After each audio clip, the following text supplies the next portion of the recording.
Vous êtes-vous déjà demandé ce qui se cache derrière les légendes urbaines? Vous êtes-vous déjà perdu dans les mystères de la science?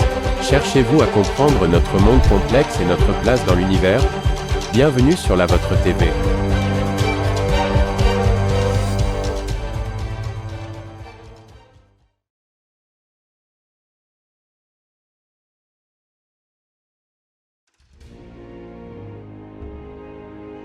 Depuis la nuit des temps, les histoires d'anges, de démons et de batailles célestes ont captivé l'imagination de l'humanité.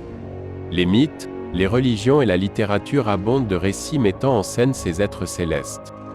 Parmi les plus marquantes, il y a celle de la chute des anges. D'où provient cette histoire? Qu'est-ce qu'elle signifie et pourquoi a-t-elle une telle résonance à travers les âges? Aujourd'hui, nous plongeons dans cette énigme, voyageant à travers les cultures et les époques, pour déchiffrer l'essence de ce mythe.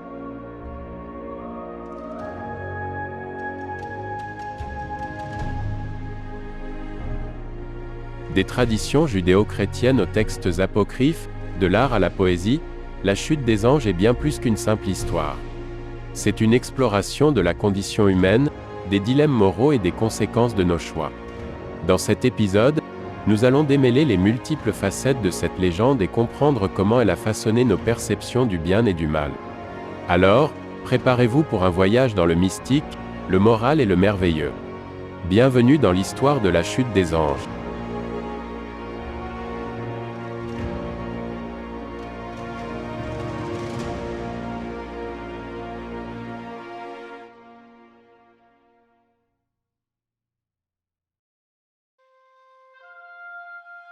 Commençons par les origines. Le récit le plus célèbre de la chute des anges se trouve dans la tradition judéo-chrétienne.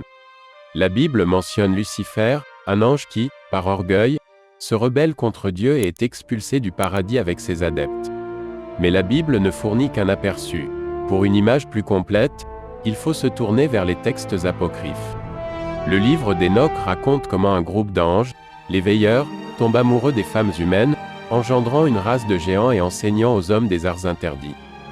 Ces actions, contraires à la volonté divine, entraînent leur chute et leur emprisonnement éternel. Mais le mythe ne se limite pas au monde judéo-chrétien.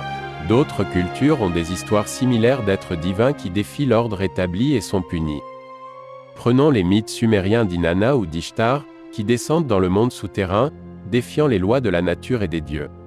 Ou encore Prométhée, le titan qui vole le feu aux dieux pour le donner aux hommes et subit un châtiment éternel pour son audace. À travers l'art, la chute des anges a été représentée de nombreuses manières, symbolisant souvent le combat intérieur entre le bien et le mal.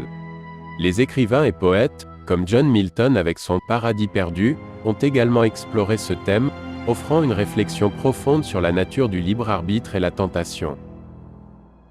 Aujourd'hui, la pop culture a repris le mythe. Des films, séries et chansons parlent d'anges déchus, reflétant nos propres luttes et aspirations. La chute des anges, dans son essence, questionne notre capacité à choisir, à désirer, à défier et à accepter les conséquences de nos actes. C'est un rappel que même dans les royaumes célestes, l'orgueil, la jalousie et l'ambition peuvent corrompre. Et c'est un miroir de notre propre humanité, nous rappelant que nous sommes capables du meilleur comme du pire. La chute des anges, qu'elle soit vue comme un simple mythe ou comme un enseignement spirituel, a traversé les âges, touchant chaque génération avec sa puissance évocatrice. Elle nous parle de trahison, de rédemption, de sacrifice et de choix. C'est un rappel que chaque choix a ses conséquences, que chaque action a son écho à travers le temps et l'espace. Dans notre propre vie, nous sommes tous confrontés à nos propres chutes et rédemptions, à nos erreurs et à nos moments de grâce. Peut-être que la vraie leçon de la chute des anges est que, malgré nos échecs, il y a toujours une lumière d'espoir, une chance de renaissance. Alors, la prochaine fois que vous entendez parler de la chute des anges, pensez à votre propre voyage, à vos propres batailles et à la beauté de la rédemption. Merci d'avoir été avec nous aujourd'hui. Si vous avez aimé cette vidéo, n'oubliez pas de vous abonner et de partager. Jusqu'à la prochaine fois, continuez à chercher, à questionner et à vous émerveiller.